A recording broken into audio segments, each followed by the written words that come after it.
Hi, my name is Cody Isabel. I'm the founder of Mind Brain Body Lab. We focus on bringing successful treatment outcomes to people struggling with complex PTSD and anxiety that stems from things like trauma, especially like emotional abuse, narcissistic abuse, and even burnout. We use AI and machine learning algorithms to analyze the data that we collect on our clients, like biometric data and behavioral data, so that we can create objective measures for mental and emotional health. Over the next couple of days, I'll be your guide on healing complex PTSD, otherwise known as CPTSD. The first thing to understand is PTSD and complex PTSD are very different things. Today we're going to cover the difference between complex PTSD and PTSD, and to do that we'll talk about the history of complex PTSD. Judith Lewis Herman was the first psychiatrist in 1992 to talk about complex PTSD as its own mental disorder in her book Trauma and Recovery. Since then, the World Health Organization and many other countries' health organizations have added complex PTSD to their mental illness manuals. One notable and slightly controversial exception to this is the DSM itself.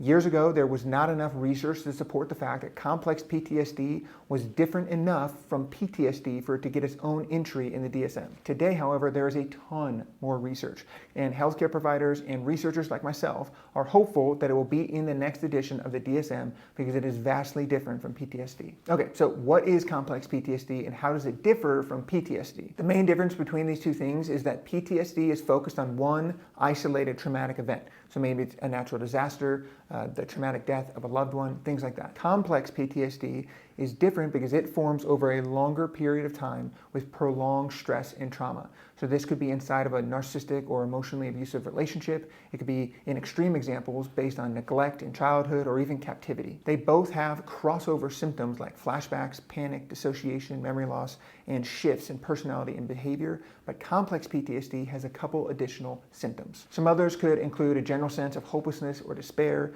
dissociative symptoms where people are pulled out of their body and they process more from their head, and this is the big one, struggling to form secure attachments within relationships. I hope now you can see how these are very different things, and I believe they should be treated differently as well. 68% of people struggle with relational trauma or complex PTSD. They just don't know they have it. In fact, I see more people that have complex PTSD than PTSD, they just don't know the difference. In the next section, we're going to talk about what's going on in the mind, brain, and body that causes these problems.